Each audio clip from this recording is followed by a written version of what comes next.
C'était une tribune de choix pour Donald Trump. Le président américain a pris la parole au 80e sommet des Nations Unies à New York. On s'attendait à un discours offensif. Ce fut le cas avec de nombreuses cibles. L'ONU, les Européens, les migrants, les défenseurs du climat. En clair, c'est parti dans tous les sens. Sacha Vinagre et Mathieu Van Unkel. C'est avec un brin d'humour que Donald Trump commence son discours devant les Nations Unies. Son prompteur ne fonctionne pas, il préfère en rigoler. And that way you speak more from the heart. I can only say that whoever's operating this teleprompter is in big trouble. La suite aura probablement fait grincer des dents. Sur le dossier attendu d'abord, la guerre à Gaza, il demande la libération des otages israéliens. Pas un mot sur la situation humanitaire à Gaza. Now, as if to encourage continued conflict, some of this body is seeking to unilaterally recognize a Palestinian state. The rewards would be too great for Hamas terrorists for their atrocities. L'Europe et les Nations Unies sont ensuite critiquées abondamment, souvent avec des accusations sans preuve, comme quand il évoque les migrations. The UN is supposed to stop invasions, not create them and not finance them.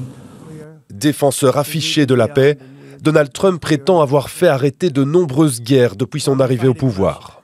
I should get the Nobel Peace Prize for each one of these achievements. It's too bad that I had to do these things instead of the United Nations doing them. Les politiques climatiques en prennent aussi pour leur grade. Les scientifiques le disent, les conséquences des changements climatiques s'additionnent et s'accélèrent. Donald Trump, lui, pense autrement. No more global warming, no more global cooling. All of these predictions made by the United Nations and many others, often for bad reasons, were wrong. They were made by stupid people. Un discours choc, critique, que beaucoup auront trouvé méprisant. Une claque contre tout ce qui n'est pas américain, en plein cœur des Nations Unies. Et Donald Trump s'en prend donc aussi aux pays qui ont reconnu officiellement un État de Palestine. C'était hier soir. Au total, plus de 150 pays sur 193 ont suivi l'initiative française et Emmanuel Macron.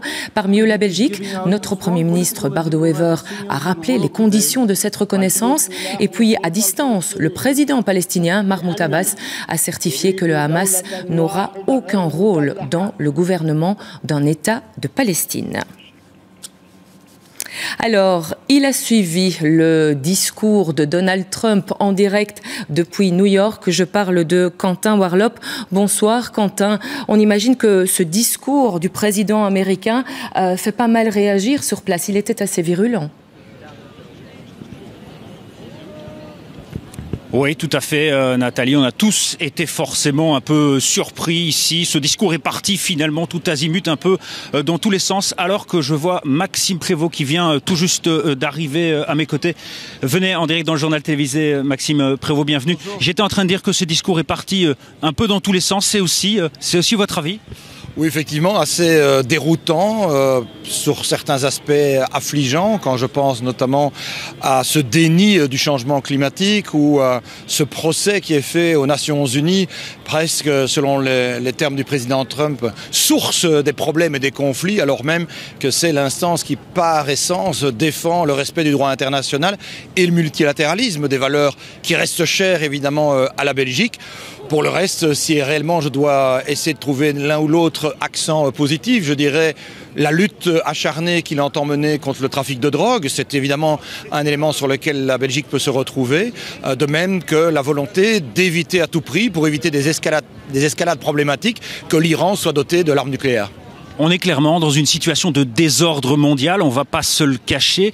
Donald Trump, il change la diplomatie. Il fait de la diplomatie transactionnelle. Comment vous faites en tant que ministre des Affaires étrangères pour faire ça ? Il faut bien reconnaître qu'on se sent parfois comme une boule de flipper avec des avis changeants de manière régulière du côté de Washington, ce qui n'est pas simple puisque en politique comme en économie, quand on souhaite pouvoir investir, tantôt pour créer de l'activité, tantôt pour nouer des partenariats, On souhaite de la prédictibilité, on souhaite de la sécurité, et c'est ce qui n'est plus du tout à l'ordre du jour aujourd'hui au niveau international, avec tous ces foyers de conflits qui se multiplient. Ça nous importe de pouvoir continuer de défendre nos valeurs, mais d'être lucide aussi sur ce monde qui est changeant et qui nous amène dès lors à renforcer de nouveaux partenariats avec d'autres régions du monde.